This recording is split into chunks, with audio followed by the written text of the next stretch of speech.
નમસ્કાર દર્શક મિત્રો, આઈએચએપી ન્યૂઝ સૌનું હાર્દિક સ્વાગત છે। હું છું પ્રતિ જાની મકવાણા। તે સવારે કરતા પહેલા નજર કરી સદના મુખ્ય સમાચાર પર।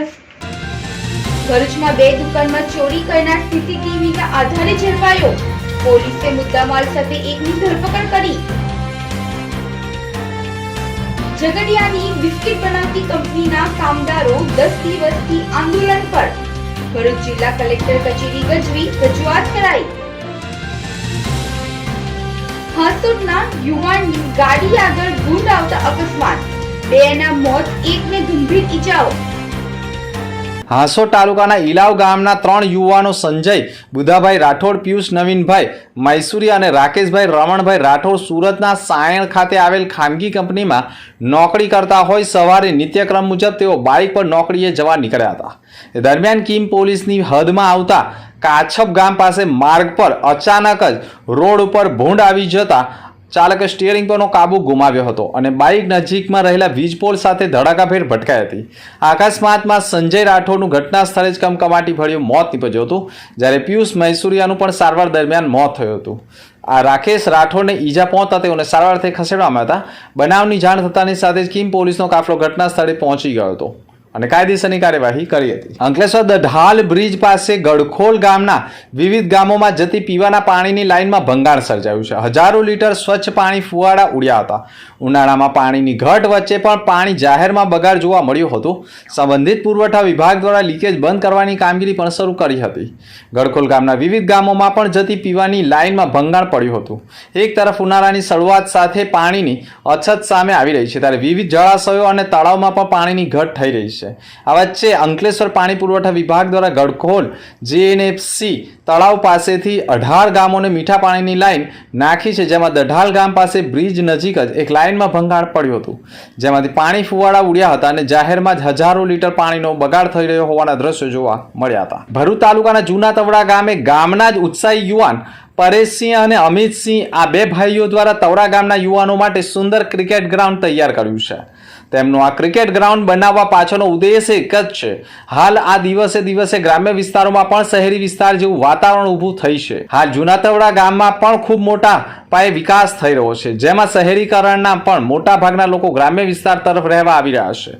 આવી પરિસ્થિતિમાં ગ્રામ્ય વિસ્તારના લોકોની એકતા જળવાઈ રહે, લોકોમાં સંભાવ જળવાઈ રહે તેવા એકબીજા પ્રત્યે આદર અને સન્માન સાથે રહે તેવા હેતુથી જૂના તવડા ગામના જ યુવા પરેશસિંહ અમિતસિંહ આમ આ બે ભાઈઓ દ્વારા ગામના યુવાનો માટે અવારનવાર આવા સુંદર આયોજનો કરવામાં આવતા હોય છે। ત્યારે આવનારા દિવસોમાં ઉનાળુ વેકેશનમાં તવડા ગામના યુવાનો ક્રિકેટ રમવા બહાર ન જવું પડે અને તે તવડા ગામના યુવાનો સાથે ક્રિકેટ રમી શકે તે હેતુથી આ ક્રિકેટ ગ્રાઉન્ડ બનાવવામાં આવ્યું હોવાની માહિતી મળી રહી છે।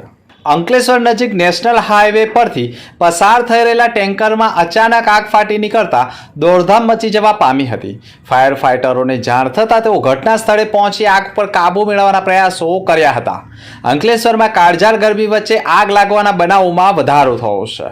આજરોજ ફરી એકવાર આગનો બનાવ બન્યો હતો। અંકલેશ્વર નજીક નેશનલ હાઈવે 48 પર મુલટ ટોલટેક્સ પ્લાઝા નજીકથી પસાર થઈ રહેલા એક ટેન્કરમાં અચાનક આગ ફાટી નીકળી હતી। ટેન્કરની કેબિનમાં આગ ફાટી નીકળતા અચાનક સમય સૂચકતા વાપરી ડ્રાઈવર નીચે ઉતરી જતા આ બાદ બચાવ થયો હતો। બનાવની જાણ થતાની સાથે જ ભરૂચ નગર સેવા સદનના ફાયર ફાઇટર ઘટના સ્થળે દોડી ગયા હતા અને પાણીનો માળો ચલાવી આગ ઉપર કાબુ મેળવ્યો હતો। ટેન્કર દહેજ ઔદ્યોગિક વસાહતમાં જઈ રહ્યું હતું તે દરમિયાન આગની ઘટના બની હતી। જોકે કોઈ જાનહાનિ નહીં થતા સૌએ રાહતનો શ્વાસ લીધો હતો। ભરૂચ જિલ્લાના ઝઘડિયા તાલુકાની ઔદ્યોગિક વસાહતમાં આવેલ બિસ્કિટ બનાવતી જાણીતી બ્રિટાનિયા કંપનીના 311 કર્મચારીઓએ પગાર વધારા સહિત અન્ય પડતર પ્રશ્નોને લઈ 10 દિવસથી હડતાળનું શસ્ત્ર ઉગામ્યું છે। કામદારોની વહારે સાંસદ મનસુખ વસાવા અને ધારાસભ્ય ચૈતર વસાવા સહિતના આગેવાનો આવ્યા હતા, જેઓએ કંપની મેનેજમેન્ટ સાથે બેઠક કરી હતી અને મંગળવાર સુધીમાં કામદારોના પ્રશ્નોનું નિરાકરણ કરવા ખાતરી કંપની દ્વારા આપવામાં આવી હતી।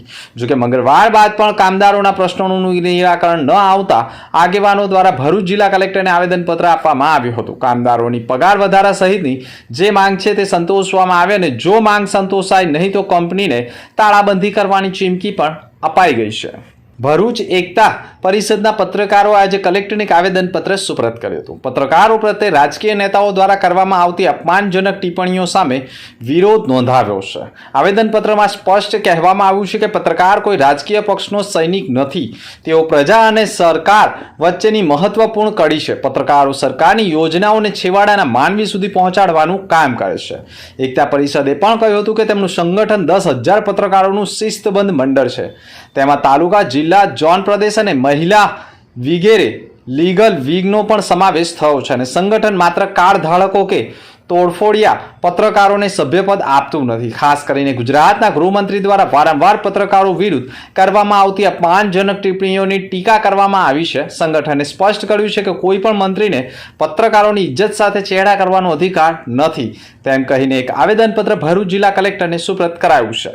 હાલમાં આપણા રાજ્યમાં જે મંત્રીશ્રીઓ પત્રકારો વિશે અપશબ્દ જે બોલી રહ્યા છે વારંવાર, એક બે પત્રકારોના લીધે બધા જ પત્રકારોને તોડબાજની સંખ્યામાં ઉમેરો થાય છે.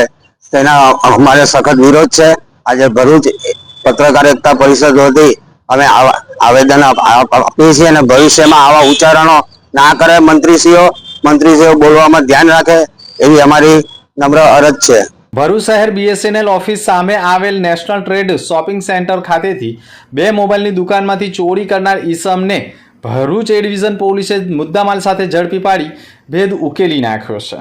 ગત તારીખ 22/3/2025ના રોજ રાત્રિના આશરે 4 વાગ્યાના અરસામાં BSNL ઓફિસની સામે આવેલ નેશનલ ટ્રેડ્સ કોમ્પ્લેક્સ ખાતેથી SHK સ્માર્ટ ટેક નામની મોબાઈલની દુકાનમાંથી HP કંપનીનું લેપટોપ તથા ચાઇના કંપનીના ઇયર હેન્ડફોન તથા સ્માર્ટ વોચ સહિત 88,990ની ચોરી થઈ હતી.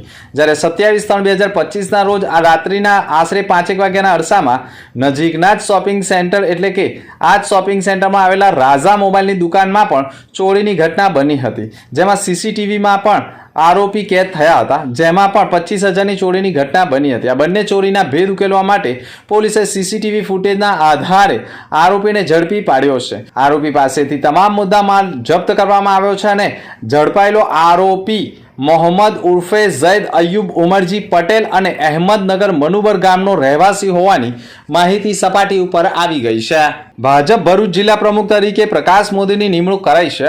એકતા એ જ લક્ષ્ય સંગઠનના ભરૂચ જિલ્લા સંયોજક વિકાસ મહેતા અને જિલ્લા અધ્યક્ષ જિજ્ઞેશભાઈ તેમજ ભરૂચ જિલ્લા સંગઠનના કાર્યકર્તાઓ દ્વારા 1 એપ્રિલ 2025ને મંગળવારના રોજ જિલ્લા ભાજપ પ્રમુખ પ્રકાશ મોદીની શુભેચ્છા મુલાકાત લીધી હતી. પ્રકાશભાઈનું જિજ્ઞેશભાઈ દ્વારા શાલ ઉઠાવી સન્માન કરવામાં આવ્યું હતું. વિકાસભાઈ મહેતા દ્વારા હિન્દુઓનું પવિત્ર પુસ્તક શ્રીમદ ભાગવદ ગીતાની ભેટ આપવામાં આવી હતી અને જિજ્ઞેશભાઈ અને અન્ય કાર્યકર્તાઓ દ્વારા સંગઠનના સમાજ સેવા ક્રિયા કામગીરી અંગે પણ માર્ગદર્શન આપ્યું હતું. નેશનલ હાઈવે ઓથોરિટી દ્વારા વડોદરા જિલ્લા સાથે અન્યાય થઈ રહ્યો હોય તેવી રજૂઆત લઈને કરજણ પાસે આવેલા બરથાણા ગામ પાસે ટોલ પ્લાઝા ઉપર મૌખિક રજૂઆત માટે સ્થાનિક આગેવાનો તેમજ વકીલ એસોસિએશનના પ્રમુખ સહિતના લોકો જોડાયા હતા. સ્થાનિક લોકોને ફ્રીમાં વિનામૂલ્યે જવા દેવામાં આવે તેવી માંગ સાથે તેમજ નેશનલ હાઈવે ઓથોરિટી દ્વારા રાહદારી ઉપર 67% જેટલો ટોલ વધારો કરવામાં આવ્યો છે. એના વિરોધ માટે કરજણ ટોલ પ્લાઝા ઉપર રજૂઆત કરવામાં આવી હતી. આજ રોજ કરજણ ખાતે આવેલ ભરથાણા ગામ પાસે જે ટોલ પ્લાઝા આવેલો છે ત્યાં અમે મૌખિક રજૂઆત કરવા માટે આવ્યા હતા. વડોદરા જિલ્લાને ફ્રી કરવામાં આવે એની રજૂઆતને લઈને આવ્યા હતા. GJ5 ફ્રી કરવામાં આવતું હોય, GJ16 ફ્રી કરવામાં આવતું હોય તો GJ6 સાથે અન્યાય કઈ રીતના કરવામાં આવે છે એને લઈને રજૂઆત કરવામાં આવ્યા છે. તેમજ 67% જેટલા 6 મહિનાની અંદર ભાવ વધારો કરવામાં આવ્યો છે. તેને લઈને અમારો સખત શબ્દોની અંદર વિરોધ છે કે 67% જે ભાવ વધારો છે એ ચલાવી લેવામાં નહીં આવે. 20 વર્ષ પહેલાં જે રોડ બનેલો એ રોડની અંદર જો 67%નો ભાવ વધારો કરવામાં આવે છે એ ક્યારેય સહન કરી લેવામાં નહીં આવે. અને વડોદરા જિલ્લાની જે તમામ જનતા છે એને જગાડવાની જરૂર છે. એનું કારણ કે આ લોકો દ્વારા કપડાં ઉતારી લેવા લગીને ભાવ વધારા કરી અને આગામી દિવસની અંદર જો ટોલ ફ્રી કરવામાં નહીં આવે તો અમે અહીંયા ઉગ્ર કરીશું એવી સાહેબશ્રીને રજૂઆત કરી છે. અંબરમુખી સમાચાર પર ફરી એક નજર. ભરૂચમાં 2 દુકાનમાં ચોરી કરનાર CCTVના આધારે ઝડપાયો. પોલીસે મુદ્દામાલ સાથે એકની ધરપકડ કરી. ઝઘડિયાની બિસ્કિટ બનાવતી કંપનીના કામદારો 10 દિવસથી આંદોલન પર. ભરૂચ જિલ્લા કલેક્ટર કચેરી ગજવી રજૂઆત કરાઈ.